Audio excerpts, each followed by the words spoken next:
रवींद्र वस्त्र निकेतन सलगरे घेऊन आलेत खास लग्न बस्ता ऑफर। नवरदेव नवरीसाठी भन्नाट ऑफर। 15,000 रुपयाची खरेदी करा आणि फक्त 10,000 रुपये भरा।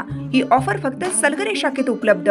अप्रतिम लग्न सराई कलेक्शन, सुंदर नवरीसाठी भरजरी साड्या, नवऱ्यासाठी शाही शेरवानी सूट। आहेरी ऑफर ही सुरू। आहेरी साड्या 10 घ्या 1 फ्री, पॅन्ट शर्ट जोडी 10 घ्या 1 फ्री। ऑफर फक्त 31 मे 2025 पर्यंत। रवींद्र वस्त्र निकेतन सलगरे, तालुका मिरज। सांगली शहरातील पुष्पराज चौक येथे असलेल्या कर्मवीर भाऊराव पाटील पतसंस्थेत लॉकरमध्ये दागिने ठेवण्यासाठी निघालेल्या वृद्धाच्या हातातील दागिन्यांची बॅग हिसडा मारून लंपास करणाऱ्या दोघा चोरट्यांच्या मुसक्या पोलिसांनी आवळल्या। चालकानेच मित्राच्या मदतीने दागिने लंपास केल्याचा प्रकार यावेळी उघडकीस आलाय।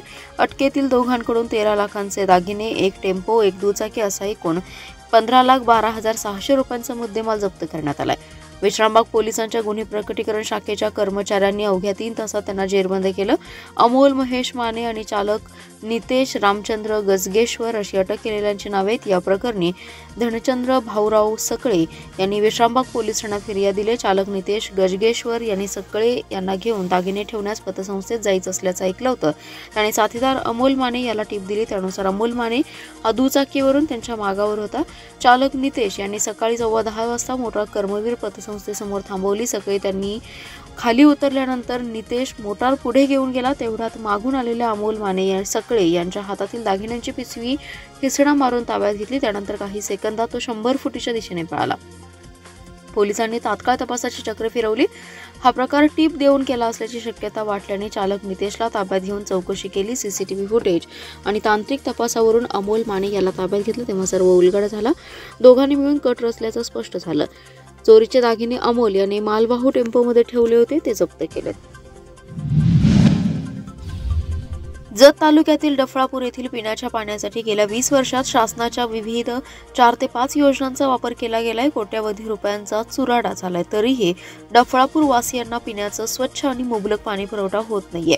शिवाय गावातील विकास कामांना देखील मोठ्या प्रमाणात खीळ बसली आहे। या प्रश्नांसाठी संतप्त झालेले डाव्या आघाडीचे नेते तथा कॉम्रेड हनुमंत कोळी यांनी सकाळी थेट गाव पाणी पुरवठा करणाऱ्या जलशुद्धीकरण केंद्रातील पाण्याच्या टाकीवर चढून अनोखे आंदोलन केले। दरम्यान अचानक झालेल्या या आंदोलनामुळे प्रशासनाची चांगलीच भंबेरी उडाली। पंचायत समितीच्या सहाय्यक गटविकास अधिकारी, गावचे सरपंच, उपसरपंच, ग्रामविकास अधिकारी यांनी लेखी आश्वासन दिल्यानंतर कॉम्रेड हनुमंत कोळी यांनी 3 तासानंतर आपलं आंदोलन मागे घेतलंय। डफळापूर ग्रामपंचायतकडून गेले कित्येक दिवस झालं गावकऱ्यांना पिण्यायोग्य पाणी पुरवठा केला जात नाही। जो पाणी पुरवठा केला जातो तो फक्त वापरण्यायोग्य। शिवाय येथे होणारा पाणी पुरवठा अतिशय दूषित असून मिळणारं पाणी हिरवेगार दिलं जातं। या पाण्याच्या अवस्थेसोबतच गावातील विविध भौतिक सुविधांचा देखील येथे मोठ्या प्रमाणात अभाव जाणवतोय। बस स्थानकाचं काम अर्धवट पडलं असून ते सुरू करणे, गावातील अंतर्गत रस्ते, गटारी दुरुस्त करणे, बस स्थानक परिसरात असलेले शौचालय चालू करण्यात यावं अशा मागण्यांसाठी कॉम्रेड हनुमंत कोळी यांनी एकविरा देवस्थान जवळील पाण्याच्या टाकीवर चढून 3 तास आंदोलन केलं। या आंदोलनाची माहिती कळताच सहाय्यक गटविकास अधिकारी, विस्तार अधिकारी, पाणी पुरवठा शाखा अभियंता यांनी घटनास्थळी भेट दिली। आंदोलनकर्ते कोळी यांचे म्हणणे ऐकून घेऊन त्यांचं निवेदनही स्वीकारलं। प्रशासनाने कोळी यांच्या मागण्या पूर्ण करण्याचं लेखी आश्वासन दिल्यानंतर त्यांनी आक्रमक पवित्रा मागे घेतला। गतवर्षीपेक्षा यावर्षी उन्हाळा अधिकच कडक जाणवू लागलाय। एप्रिल महिन्यात तापमानाचा पारा 40 अंशांवर पोहोचला होता। आता मे महिन्याच्या दुसऱ्याच दिवशी तापमान 41 अंशावर गेल्याने सांगली शहरात उष्णतेची लाटच आली आहे। शहरातील बाजारपेठेवर मोठा परिणाम झाला। दुपारच्या सुमारास रस्ते ओस पडतात। फेब्रुवारीपासून तापमान वाढत आहे। मार्च महिन्यात दाह अधिकच वाढला होता। एप्रिल महिन्यात तर जिल्हा भाजून निघाला होता। सरासरी तापमान किमान 36 ते कमाल 40 अंश सेल्सिअस पर्यंत गेलं होतं। आता मे महिन्याच्या दुसऱ्या दिवशीच पारा 41 अंश सेल्सिअस पर्यंत पोहोचलाय। त्यामुळे मे महिन्यात अधिकच तापमान जाणवणार असल्याचं चित्र आहे। उष्णतेच्या लाटेमुळे अंगाची लाही लाही होऊ लागले। सांगली शहराबरोबरच ग्रामीण भागातही उन्हाच्या झळा तीव्र झाल्यात। कडाक्याचं ऊन आणि तीव्र उकाड्यामुळे नागरिक हवालदिल झालेत। नागरिकांना दुपारचा उकाडा सहन होत नाही। अनेक जण पंख्याचा आधार घेत आहेत। उन्हाचा कडाका असल्याने शहरातील बाजारपेठेवर मोठा परिणाम झालाय। दुपारच्या सुमारास रस्ते ओस पडतात, तसेच बाजारात कुठेतरी नागरिक दिसतात। तर ग्रामीण भागात सकाळी 12 नंतर नागरिक आपापलं घर गाठतात। त्यामुळे गावागावातही शुकशुकाट जाणवतोय। उष्णतेची लाट असल्याने शेतकऱ्यांनीही दुपारची कामे करणं टाळलंय। त्यामुळे नागरिकांची उन्हाच्या वेळी घराबाहेर न पडण्याचं आवाहन केलं जात असून दिवसभरात जास्तीत जास्त पाणी पिण्याचा सल्ला डॉक्टरांकडून देण्यात येतोय. शहरात कलिंगड, सरबत, लस्सी, मठ्ठा आदी विक्रेत्यांकडे नागरिकांची गर्दी होती. अंगणवाडी सेविकांनी लाडक्या बहिणींचे भरलेल्या फॉर्मचं मानधन त्वरित अदा करा या मागण्यांचं निवेदन भाजपा महिला मोर्चाच्या प्रदेश महामंत्री ॲडव्होकेट स्वाती शिंदे यांनी महिला मोर्चाच्या पदाधिकाऱ्यांसह जिल्हाधिकारी यांची भेट घेऊन निवेदन दिलंय. अंगणवाडी सेविकांना लाडकी बहीण योजनेचे फॉर्म भरण्यासाठी शासनाने मानधन जाहीर केलं होतं. दिलेल्या कामानुसार अंगणवाडी सेविकांनी फॉर्म भरण्याचं काम पूर्ण केले. हे काम करत असताना रात्रंदिवस सेवा देत स्वतःची आणि कुटुंबाची पर्वा न करता आपलं काम पूर्ण केले. शासनाने अंगणवाडी सेविकांकरिता प्रति फॉर्म 50 रुपये प्रमाणे प्रोत्साहनपर भत्ता देण्याची घोषणा केली होती. सांगलीमधील अंगणवाडी सेविकांना अद्याप जाहीर झालेलं मानधन मिळालं नाही. अंगणवाडी सेविकांनी लाडकी बहीण योजनेचे अर्ज भरण्यासाठी महत्त्वपूर्ण भूमिका बजावलेली आहे. अंगणवाडी सेविकांनी केलेल्या कामाचा मोबदला म्हणून जाहीर केलेली मानधन रक्कम त्वरित अदा करण्यात यावी म्हणून याबाबत जिल्हाधिकारी म्हणून आपण स्वतः लक्ष घालून महिला व बालकल्याण विभागाकडून मिळणारी रक्कम ही त्वरित त्यांना मिळण्याकरिता आपल्याकडून कार्यवाही करावी अशी मागणी ॲडव्होकेट स्वाती शिंदे यांनी जिल्हाधिकारी यांच्याकडे केली आहे. यावेळी भाजपा महिला मोर्चाच्या जिल्हाध्यक्षा गीतांजली ढोपे पाटील, जिल्हा सरचिटणीस उर्मिला बेलवलकर, विद्या खिलारे, लीना सावर्डेकर, अन्नपूर्णा तुकाणाचे उपस्थित होते. बहिणीला वारंवार त्रास का देतोयस असं विचारले असता विठुरायाची वाडी येथील तरुणावर चॉपरने हल्ला करण्यात आलाय. या हल्ल्यात सौरभ नामदेव चव्हाण या तरुणाचा मिरज येथील शासकीय रुग्णालयात उपचार सुरू असताना शुक्रवारी सकाळी 8 वाजण्याच्या सुमारास मृत्यू झालाय. दरम्यान पोलिसांनी संशयित शंकर रामचंद्र टोणे याच्यावर गुन्हा दाखल केलाय.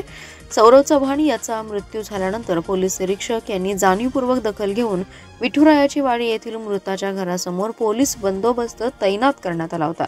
शुक्रवारी सायंकाळी 5 वाजण्याच्या सुमारास पार्थिवावर अंत्यसंस्कार करण्यात आले. दरम्यान आरोपीस न्यायालयाने 3 मे पर्यंत पोलीस कोठडी सुनावली आहे. जखमीचा मृत्यू झाल्यानंतर आता पुन्हा पोलीस कोठडी वाढवण्यासाठी प्रयत्न करणार असल्याचे पोलीस निरीक्षक ज्योतिराम पाटील यांनी सांगितले. घटना सोमवारी रात्री 9:15 वाजण्याच्या सुमारास विठुरायाची वाडी ते कवठेमहांकाळ रस्त्यावरील महादेव मंदिराजवळील रस्त्यावर घडली होती. पोलिसांनी आरोपीस अटक केली असून कवठेमहांकाळचे न्यायाधीश अरुण व्यवहारे यांनी आरोपीस 4 दिवसाची पोलीस कोठडी सुनावली आहे. आरोपीने तू माझ्या बहिणीला वारंवार का त्रास देतोस असं विचारलं असं तुम्हाला कोण विचारणार, तुझ्यामुळे मला खूप अडचण होते असं म्हणून शिवीगाळ करून तुला जिवंत सोडणार नाही असं आरोपीने खिशातून चॉपर काढून डाव्या खांद्यावर पोटात वार केले होते. या प्रकरणी कवठेमहांकाळ पोलीस ठाण्यात रात्री उशिरा गुन्हा नोंद करण्यात आला होता. महाराष्ट्र नवनिर्माण सेनेकडून महाराष्ट्र दिन आणि आंतरराष्ट्रीय कामगार दिन मोठ्या उत्साहात साजरा करण्यात आलाय. यावेळी बोलताना मनसेचे जिल्हा अध्यक्ष तानाजीराव सावंत म्हणाले, 1 मे हा महाराष्ट्रातील मराठी माणसाचा आनंदी दिवस आहे. या दिवशीच म्हणजेच 1 मे 1960 साली संयुक्त महाराष्ट्राची घोषणा झाली. ही घोषणा जितकी आनंदाची आहे तितकीच संघर्षाची पण आहे. कारण या संयुक्त महाराष्ट्राच्या लढ्यामध्ये 105 लोकांना बलिदान द्यावं लागले.